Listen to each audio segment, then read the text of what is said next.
Welcome to our series Outlook 2023, and I start today with someone whom even the government listens to. I have with me Neelkanth Mishra, member of the PMEAC. Of course, today he is here as the head of equity strategy, India and Asia Pacific at Credit Suisse. Neelkanth, thank you very much indeed for joining us. Well, let me start with an economy question and then go to markets and earnings. Most people have marked down the economic growth for next year around 6%, the RBI's number, mainly fearing global slowdown. What's your estimate? No, I think that's too conservative. I think that the economy currently is doing far better than what official data reports. I think the investors, or I would say even forecasters, are struggling with what tends to happen when you see a big break in trend. Generally, trend is a friend for forecasters, and if things are going along very steadily in one direction, it is very easy to suggest if the economy's trend growth is 6.5, whether you are at 6.7 or 6.3. If suddenly you see a break like what happened during COVID and then a sharp rebound, it is not just a challenge for forecasters. Sometimes even the NSO, the official government body, struggles to put the numbers in place. So we think that the economy is a lot closer to the pre-pandemic path than what even official data is suggesting. And the slope of the curve, which is the growth that occurs going forward, is also going to be better than what consensus is at. So we are going to slow from here. We are slowing down, but we are not slowing from, say, 7.5% to 6% or 5.8%. Which is where consensus is. Yes. We think we are slowing from, say, 9.5% to more like 7%. Okay. The time at which this data gets revised up will be too late. Yeah. But from the perspective of those of us in the markets, I think it's already visible in revenue growth for many of the companies. Okay. Well, the later revisions have also been lower in previous years. But, time permitting, I'll come back to the economy. Our viewers will want to know more about earnings. The global facing sectors, like IT and all, have already seen earnings cuts. What's your estimate? FY23 itself and FY24, are we going to see big earnings cuts? Not at all. So on earnings, I'm actually quite, as you can expect from my view on the economy as well, that we are quite positive on the 12-month forward EPS. So whatever is the 12-month forward EPS now, in December 23, it is likely to be 12 to 15% higher. Current forecast is for 15% higher number. We expect there will be some cuts. That is absolutely normal in any market, including ours. And there are, as you rightly said, many global facing sectors, IT, metals, refiners, and I think some of those can come under pressure. But on the whole, I think double-digit earnings growth is reasonably likely. Okay, when you say double digit, you mean mid double digit, like 14, 15% for FY24? 12 to 15% is... Fair enough. Yeah, fair enough. I mean, that's a reasonable range to work with. Now, where does this leave markets in terms of share prices? We are already seen as guilty of too high a premium compared to our own past and compared to our past vis-a-vis other Asian economies. So will that be a problem stalling indices movement in 2023? That has been a problem for the last 15 months as well. Yes. Right? So in September 21, we started flagging that, look, we are very positive on the Indian economy. We think that medium-term growth looks the best I've ever seen as a top-down forecaster. And yet, my view was that the market was going to time correct. And that's exactly what it has done the last 15 months. I have a view that I think that time correction may last another 6-9 months. Now, of the three parts of the market, right, or the three parts that decide the market level, there is the 12-month forward EPS, there is the global price to earnings, and there is the India's premium. Now, so the Indian PE I've divided into two parts, global PE and India's PE premium. Now, the global PE is, it consists of the risk-free rate and the equity risk premium. So put simply, US Treasury bond yield, which is supposed to be the dollar yielding risk-free rate in the world, and what additional returns investors would want, because they're investing in an asset class which is naturally risky and volatile, which is equities. Now, both the 10-year bond yield, so the 2011 to 19 average for the US 10-year yield was in the 2.1, 2.2% range. Even though yields may fall, they are unlikely to go below 3% in the next 12 months. Secondly, the equity risk premium, given that global growth is going to be a challenge, there are geopolitical risks, ERP is also likely to rise from here. And remember, there is always a discovered number. It is never a model number, in the sense that you will see some shock on growth, you will see some shock on geopolitics, equity is correct, and that then you say, now the ERP has gone up. Yeah. So both are risks. Therefore, global PE has corrected, but I think we are unlikely to see it rebounding to levels that we were at 2011 to 19. PE premium has been a very large driver of India's performance in the last 12 months, the expansion in it. Yes. It is now at levels where, it has been higher than this only 3-4% of the time in history. Now, there are people who want to say that, look, why can't it go to all-time highs, create new highs? Now, see, in markets, we all deal with probability. Yeah. So nothing is impossible. We, as sensible investors, have to work around the probabilities of something happening when it has not happened for 25 years. And so my sense is that the PE premium is unlikely to expand. It may actually moderate from here. Okay. And if global PE is also moderate, then the 12 to 14, 15% earnings growth that I expect in the 12-month forward EPS may be the ceiling for market performance at a headline. Okay. But what about the argument that now we have very good domestic support for earnings? I mean, even if in comparison to other countries, we are higher in terms of premium, we look too expensive. For the domestic investor who doesn't look outside and who is now migrating from bank accounts to investment products in a huge way, can that continue to keep us expensive but still rising? Which is why I expect that the trend will be time correction instead of a very sharp decline. Okay. But let's put those numbers in context, right? So insurance flows are very strong. They tend to have a bit of mean reversion in them. So you would have seen insurance companies, the largest ones, were selling in September quarter last year and were buying in September quarter this year, right? So when the stock markets fall a lot, they go and buy. When they, because they have a certain weight, and if the weights change, they tend to go in the reverse direction. So they have a mean reverting trend. EPFO is, if the 20% of incremental flow decision comes through, there will be $7-8 billion a year that can come through from that. The SIPs are adding another $18-20 billion. But remember that about 50%, 52%, so more than half of the mutual fund AUM in equities is from non-SIP retail, right? So there are, and they are very sensitive. I mean, they're very sensitive to the advantages of other asset classes. So what we have started to see, as India's ERP on Indian GSEC yields has actually gone to negative territory, meaning that Indian sovereign bonds are now cheaper than Indian equities. Okay.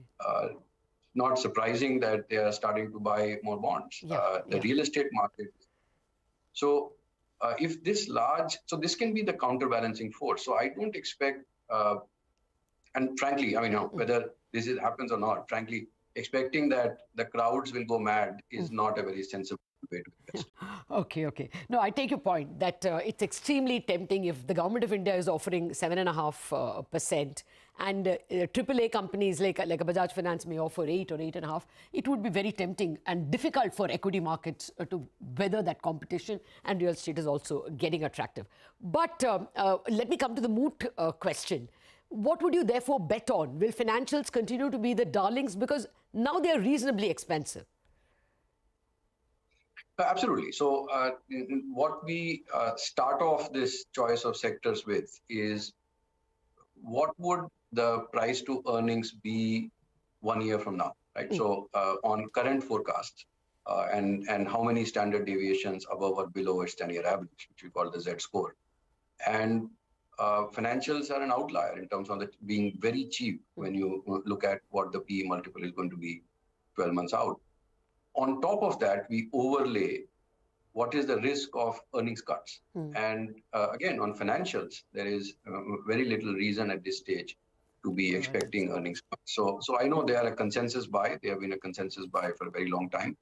But occasionally, you have to resist the temptation of saying something new just for the sake of saying something new, and persist with what the numbers are telling you. And I also think that the domestic economy, if there is no accident or a very tight dollar funding situation in global markets, if that happens, then there are risks to growth in India as well. But if that accident does not happen, then the probability of India growing very well is very strong. And banks and construction and cement and some of these are the best ways to play it. Out of time, Neelkanth, thank you very much for sharing your view of 2023 and have a great one yourself. After the break, we will have the brains trust of JPMorgan, Sajjid Chinoy and Sanjay Mookim join us to give us their version of Outlook 2023. Welcome back to our series Outlook 2023. I now have the brains trust of JPMorgan with me, Sajjid Chinoy, the Chief India Economist, and Sanjay Mookim, the Head of Equity Strategy. Sanjay, Sajjid, thank you very much. Sajjid, I thought that it was a reasonable growth year, 2022, but this industrial output number, IIP for October, was a shocker at -4. So how does that prepare us for 2023? Morning, Lata. That was a disconcertingly large contraction, but I must admit there was a lot of noise in that data. Okay. Remember, this was the month of Diwali. And so think of this like Chinese New Year, where there are a lot of working day losses in the month of October. And because Diwali falls at different points in different years, year-on-year numbers don't control for that, and standard seasonal adjustment doesn't work. Essentially, therefore, all the October data is going to be weak because there were large losses in working days. It showed up in exports, it showed up in imports, it showed up in IIP. But that should not mask for the more secular trend that we should be bracing for a rotation in growth away from goods, away from industry towards services. Why do I say that? Because we've got to be cognizant of the fact that exports have been a huge driver of India's recovery in the last 12 to 18 months. When we grew at almost 8.7% last fiscal year, 3 percentage points of that was on the back of value addition of exports. And therefore, their contribution to growth was almost double their share in GDP. Now, that was a year in which growth was at 6%. Global growth was at 6%. This year, we think global growth is tracking to less than 3%. Next year, even in a more benign scenario where you get some kind of soft landing, global growth will be tracking close to 1.5%. So we have to brace for the fact that the tailwind that exports have given us last year and some part of this year is fading, will fade more next year, and that is going to show up and that's going to weigh on IP data. So IP has been slowing, and you should expect more slowing next year because of exports. The good news is that we're seeing in the last GDP print a rotation towards retail services. The trade, hotels, transport subsector, which for the longest time was below pre-pandemic levels, is now above pre-pandemic levels. So the hope and expectation is that the non-tradable sector will pick up some of the slack, even as some of the tradable sector tailwinds of the last 2 years fade. Okay, got that.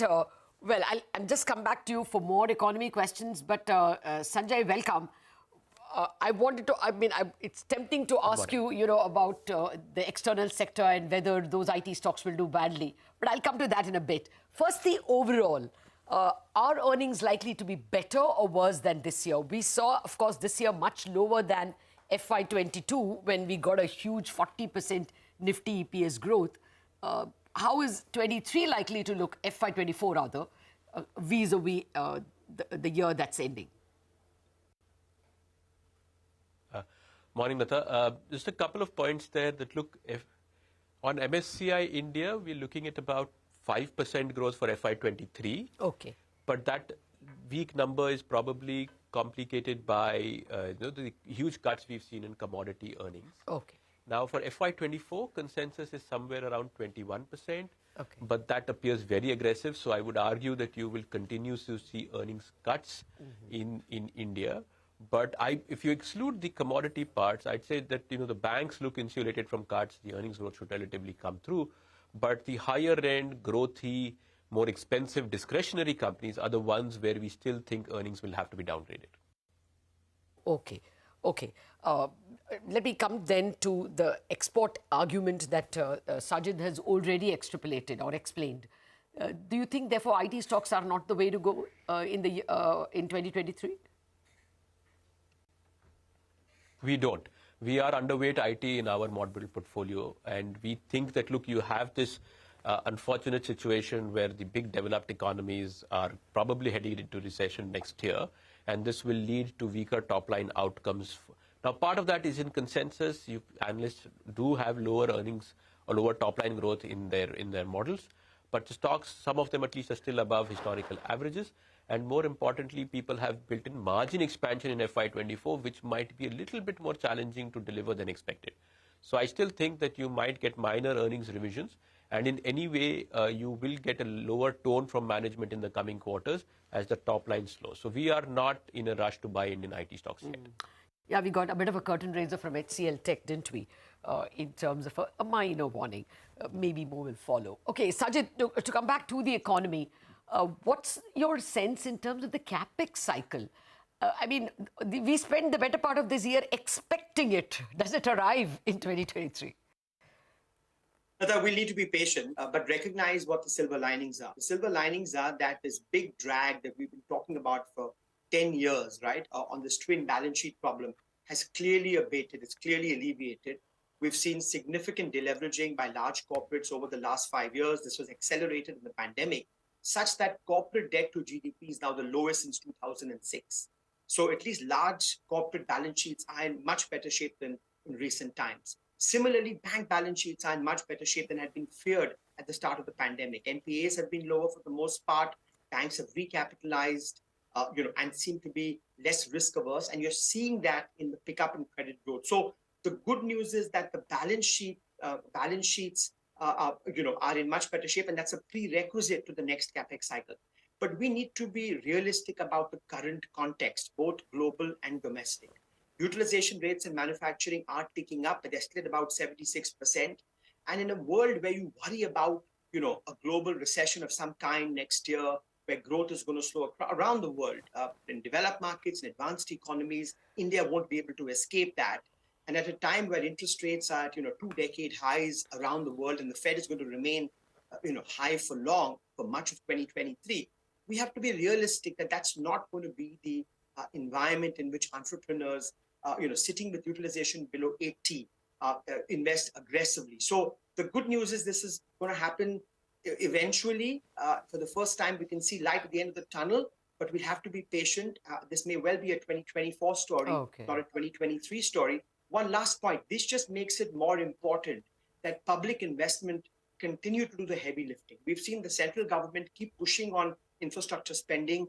States have lagged this year. If you look at the first 7 months, state capex has actually contracted compared to last year. So we need for states to kind of complement the center's efforts here, because that will not only help aggregate demand, it will help raise utilization rates of the private sector such that they get closer to a private investment cycle. Yeah, I take your point about states, but I think there is more expenditure happening in the second half from anecdotal evidence that we got. And the centre's been at it, though they are the smaller number when it comes to capex spending. We have to depend on the states. Any of the stocks you will like, Sanjay, because of that?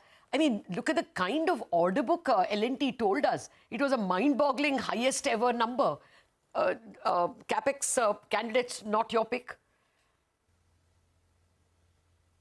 Well, I think capex is a very vast sort of a phrase, Lata, and there are various segments within that as well. And if you were to follow what Sajjid is saying, the infrastructure portion should have momentum from a combination of continued central and state government push. We also would argue that capex momentum comes from real estate cycle and real estate activity picking up as well. Because of the total GFCF in India, 30% is simple home construction. And while, yes, there has been a little bit of increase in mortgage rates, we are seeing no evidence of dampening of demand. And in fact, new construction activity seems to be picking up. So rather than focusing on the hope of a corporate revival, I can actually currently see signs of real estate construction picking up. So those are the 2 or 3 pockets within the capex framework, infrastructure driven by whatever the government's doing, and real estate through a natural upcycle are the ones that we'd want to focus on. So real estate could be in your buy list. Yes, it is overweight for us. Okay. Sanjay, how would you therefore be on consumption goods in general? And let me quickly pack the other one. Overall, where would you see the Nifty by end 2023? Okay, so let me answer the second one first. Lata, we think that, look, the market remains volatile but range-bound again in 2023. So we're seeing base case very minimal returns from an index perspective. This ties in with JPMorgan's global equity view. We've actually argued that the S&P can test the lows of 22 sometime in 23 again, as the volatility drives the markets up and down. So we think the index treads water. Within the consumer pack, as Sajjid said, there should be, hopefully over a period of time, a convergence of the K. I would argue, as a result, we are overweight staples, and we are very negative on the expensive non-auto discretionary stocks in India. Okay, and I would therefore assume a positive on two-wheelers. Yes. Okay. Within the autos, the two-wheelers is a preferred space. Okay. I'm sorry I'm out of time, but that's a bunch of ideas for people to work with when they start analyzing their investments in 2023. Sajjid and Sanjay, thank you very much for joining me, and have a great 2023 yourselves. Pleasure, Lata.